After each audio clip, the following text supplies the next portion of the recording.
Hi there, welcome to my first 10-minute moan of today, and the topic of this 10-minute moan is a horrific car crash of a response from the Scottish National Party Government when they were discussing the findings of yesterday's new report on the increase in drug deaths in Scotland.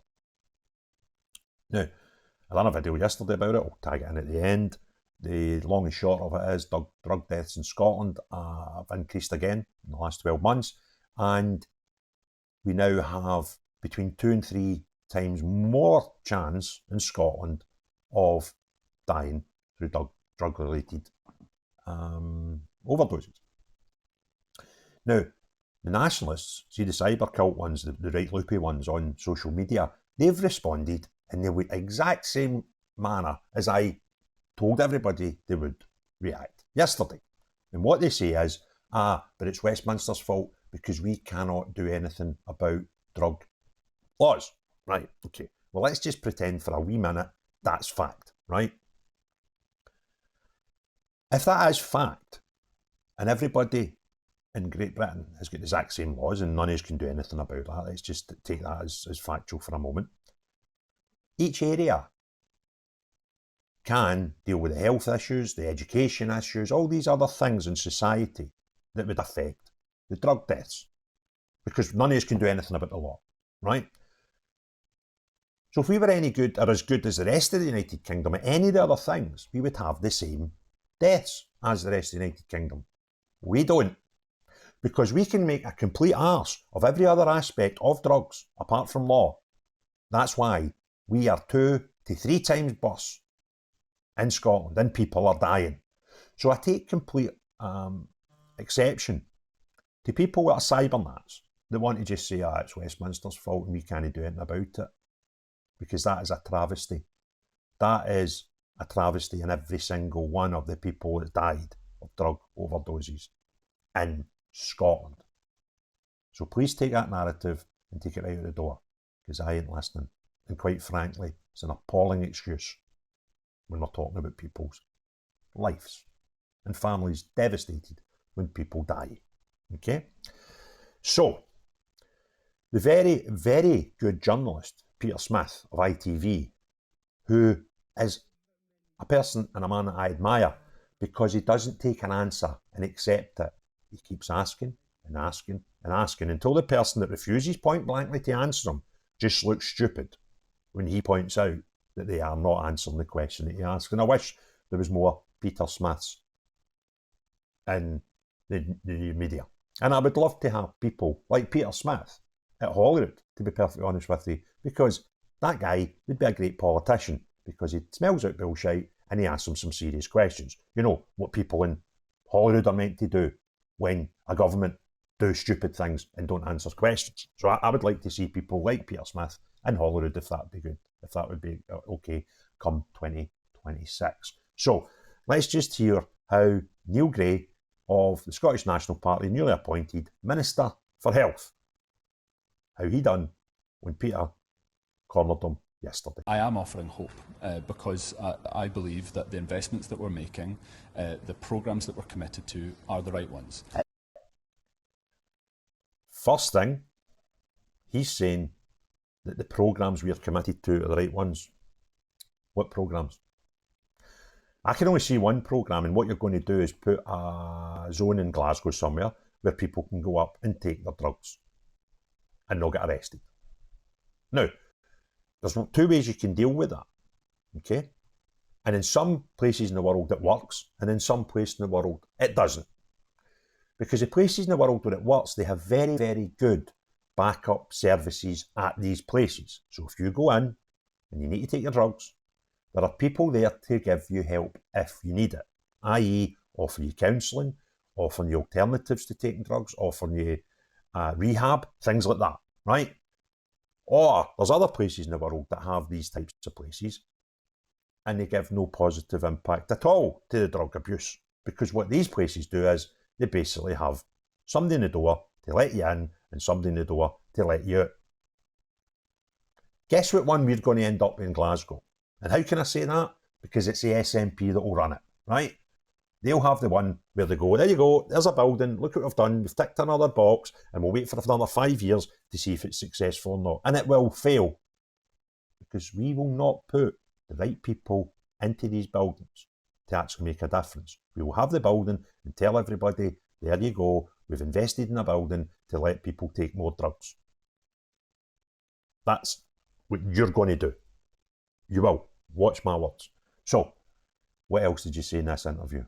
Forgive me again, Minister, sorry. 5 years ago, your government declared this a public health emergency. 5 years ago, you set up a drug death task force. There's still 1,172 people have died, leaving behind them a trail of grief. And you're standing here telling me that you've got hope and you've got the answers. I believe that there is hope there. Where is this hope? So I believe that the programmes that we are expanding on residential rehab will make a difference. So residential rehab, we're going to expand that. We've actually closed all the rehab centres in Scotland. That's the SNP government that's done that. Okay? So if you are going to do more and you actually see that, and you're telling us that the projects that we're going to do are going to work, why did you do away with them in the first place, you absolute cranks? Right? You stopped the funding for rehab. You did. Your watch. No the Tories, no Westminster, no the new Labour government that are just as bad as the last one. None of they people. Yous guys. Please, wake up. To know how many you need to expand it by, you have to know how many people need it. Do you have any idea how many problematic drug users there are right now in need of rehab? So we are recognising that there is a need. We're supporting an expansion. Minister, I'm asking a question about a number here. How many people in Scotland have you identified might be in need of long-term residential rehab for their drug addiction? So again, this is a complex picture. You've got no idea how many people are using drugs in Scotland anymore. Is that not the case? You don't know? Well, by its nature, that's good. That is a complex picture to be able to ascertain. Right, so he doesn't know how many people are, got drug problems in Scotland, and I kind of understand that would be a hard number to pull out there, right? But you would have an idea, wouldn't you? If you've got the worst drug deaths in Europe and you're trying to convince me on this interview that you're going to sort it, you would kind of, you might be able to say it's 100,000, you might be able to say it's 30,000, you might be able to say we don't know exactly, but we would think it's about this, because you wouldn't have discussed this sort of question. So what Peter Smith does now is very clever. He takes it away from a question that he, might be able to waffle through and might be able to justify why he doesn't have the answer. But the next question's a nailer, because the guy he's talking to is the health minister. This is a good question. Let me simplify it. How many people are currently in the methadone programme in Scotland? So this is an incredibly serious area. And that's why I'm asking these serious questions, Minister. You don't know. People who are asking for access to rehab are being given methadone. No, that's not the case. Hang on a second. You said that's not the case. No, Let me introduce you to Stacey. So he doesn't even know how many people we're giving methadone to. And the next, what he does now, he shows him a video of an interview he's done earlier with a girl called Stacey, who wants rehab. But she's given methadone. And it is absolutely bonkers what they're doing to this woman. Watch this. This is Stacey, who lives in Shettleston. Don't make the same mistakes that I've done. You're trying to get into rehab just now? Yeah, I'm trying. Again. What have you been told? Just keep saying to me, I'll put you up another 10mm, I'll put you up another 10mm, and that's what she keeps on doing. He's putting me up and putting me up and putting me up. So you're asking for rehab, but you're getting more methadone? Yeah. Do you feel like that's helping you? Nope.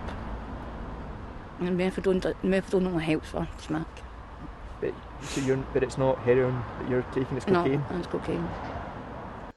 So that's one person's situation. The Health Minister for Scotland has just watched that. Look at his reaction.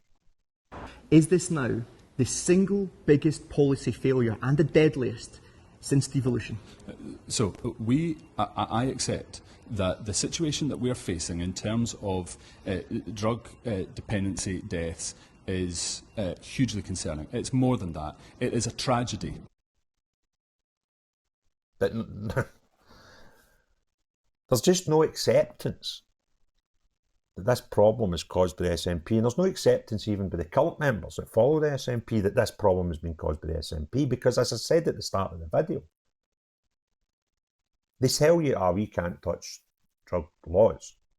But if law was the only thing that affected drug deaths, then the whole UK would be the same, because the whole UK have got the same drug laws.